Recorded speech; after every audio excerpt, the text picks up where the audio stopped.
Okay, questions around leadership. Now, you might be thinking, I'm not a leader. I'm not in a leadership formal role. I'm not a manager or something like that. I don't want to be a leader. Why would they ask me questions about leadership?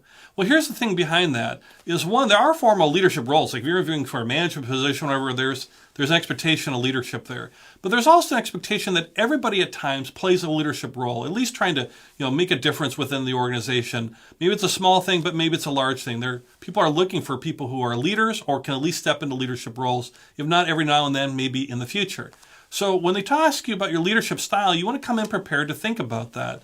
And maybe it's a little easier if you've been in roles with leadership a long time, but if not, it's something you want to think about to be prepared at.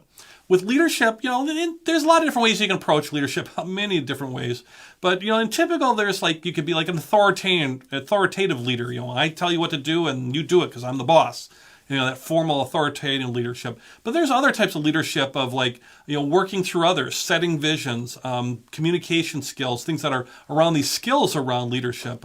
Being a leader because you're really got a great smart background on this. You're a technical expert and you lead that way through that technical expertise, or reverent leadership, or there's once again a variety of different types of leadership, or participatory style. Whatever it is, think about how you approach leadership and think of it from here's how we approach our goals and here's how we rally people to a vision. In a nutshell is a good way to look at leadership. So here's an example how that might look.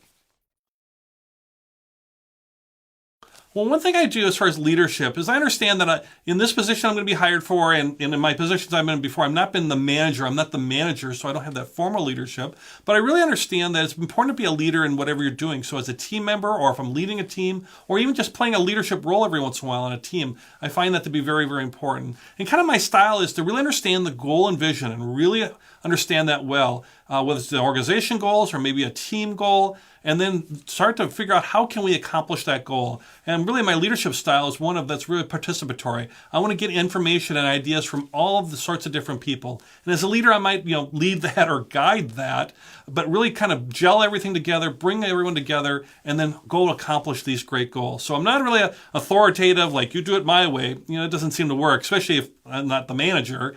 I do more of a style where I want to hear other people's opinions, other people's ideas, and see how we can come together and move forward. Okay, so there was a good example. Maybe you want to give a particular example would be even better in this type of leadership style. Now, if you're a manager in formal leadership positions, talk about that. Talk about, as the formal manager, this is what's expected of me, and here's how I approach it, and here's how I overcome obstacles, whatever it might be, to reach those goals and vision. But if you get anything about leadership, think about skills such as communication, getting ideas from others, and it's all about vision and goals and achieving those goals. If you're focused around that, you'll be able to give some good answers to a leadership question.